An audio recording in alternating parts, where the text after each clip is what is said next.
The markets are always in motion, they never stop, only pause. As long as there are traders who, for whatever reasons, are willing to buy higher than the last price and, as a result, bid the price up, or traders willing to sell for less than the last price and offer the marker lower, prices will remain in perpetual motion. Even when the markets are closed, prices are theoretically in motion. For example, what price traders may be willing to buy or sell at on the opening the next day does not have to be at the price level the market closed at the previous day. What are usually thought of as three simple decisions of enter, hold, or liquidate a trade become a perpetual process of deciding how much is enough from both a profit and a loss perspective. If you are in a profitable trade, is there ever enough? Greed stems from a belief that there is never enough or there won't be enough. In an unlimited environment that is in perpetual motion, isn't there always the possibility of getting more? The appetite of true greed can never be satisfied. It will always leave the greedy ones with a feeling of lacking regardless of how much they have acquired. If you are in a losing trade, you won't want it to exist because it represents failure, so you can just act as if it doesn't, by convincing yourself that you are in a winning trade that hasn't gone in your favor yet. The how much is enough question can be answered in an infinite number of ways relative to your beliefs on the value of money, what you need it for, how important it is, can you really risk it? How secure do you feel, and what is enough today may not be enough tomorrow because of other factors in your life, all relative questions that have no definitive answers and change with the changing environmental conditions. Having to confront these personal issues as a trader will only contaminate your observations of market movement because they have nothing to do with market direction and the potential or lack of potential of any particular market move. This is why successful traders have always stated emphatically, only trade with money you can afford to lose, meaning money that has little or no value in your life. The less meaning the money has, the less potential there is for your personal how much is enough issues to contaminate your perception of market movement. Thus, if you allow it, the market can always tempt you into thinking there may be more to be had in a winning trade and always give you something to hang on to in order to justify your hope that it will come back and make you whole. If you are in a losing trade, succumbing to either one of these temptations subjects you to the possibility of some very negative and painful consequences. The market environment is also unstructured in such a way that, from a psychological perspective, there is no beginning and there is no ending. What I mean by this statement, before you think that it's not true, the market opens and closes at a specified time every day, is that from the perspective of the individual trader, the game only begins when you decide to enter and ends only when you decide to exit irrespective of market openings and closings. You have the freedom to structure the game inside your mind in any particular way you please. You can get in whenever you want for whatever reasons are good enough to justify your actions. You can get out whenever you want. In fact, the game only ends when you have decided that you've had enough and take the appropriate action to end it. The psychological implications to the individual confronting these conditions are staggering. Entering a trade will involve all your beliefs about opportunity in relationship to risk, missing out, needing a sure thing, and not being wrong. Exiting a trade will involve all your beliefs about loss, greed, failure, and control. Considering the unlimited potential for profit, entering the market will be much easier for most traders than will be getting out. This is because exiting the trade will require that you confront your beliefs about greed, loss, and failure in relationship to the constant temptation of the possibility for unlimited profits. These individual psychological issues are completely independent of objective market action. And even more significant, as I will explain in Part 3, your beliefs about loss, being wrong, failure, and control will operate independently of your conscious intent. For example, think of the last time you perceived an opportunity to profit and the fear of being wrong, or losing, and so on, immobilized you, keeping you from putting on the trade.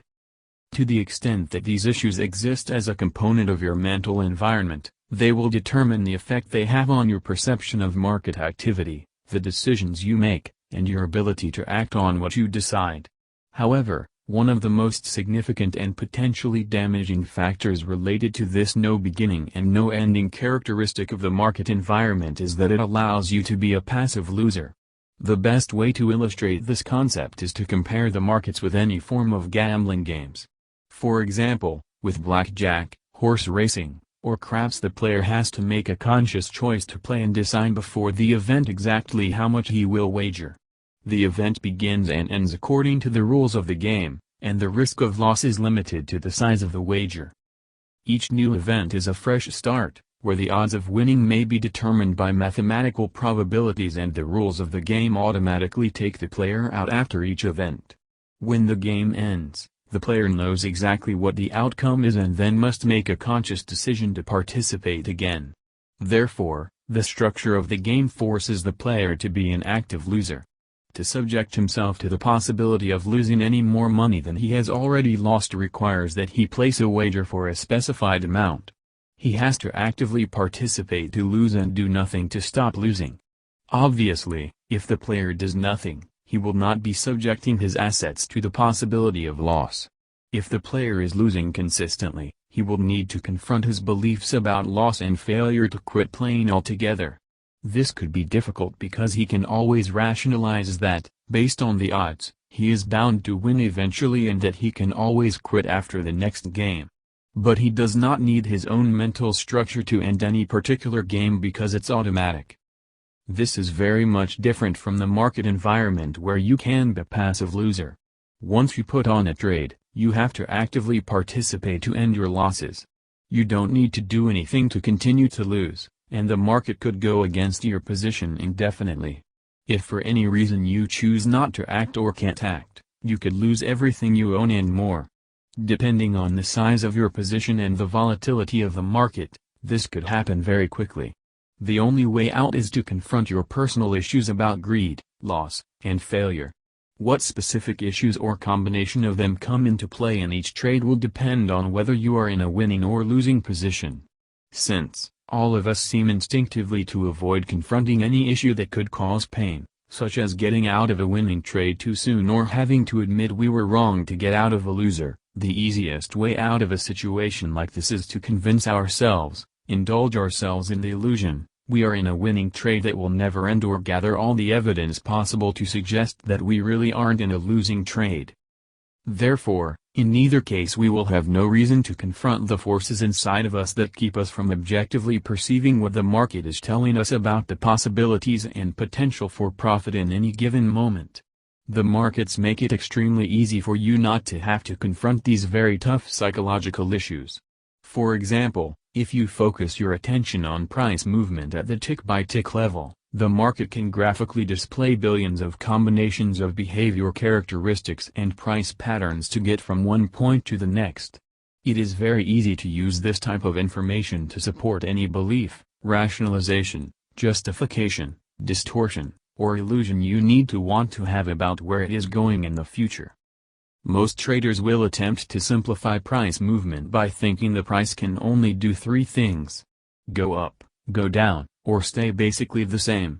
Some traders may even carry this distorted logic to the point where they believe there is a 50-50 probability for success in any given trade.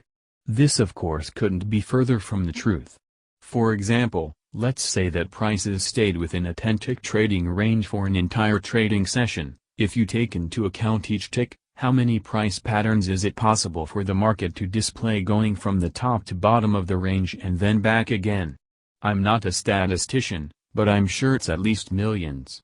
To illustrate this a little further, if point A is the bottom of the range, prices could have changed up 1 tick, down 2, up 1, down 3, up 2, down 1, up 1, down 2, up 3, down 1, up 2, down 1, up 1, down 1, up 2, down 1, up 3, down 1, up 2, down 1, up 3, down 1, up 1, down 1, up 2, down 1, up 3 to point B, 10 ticks up from point A.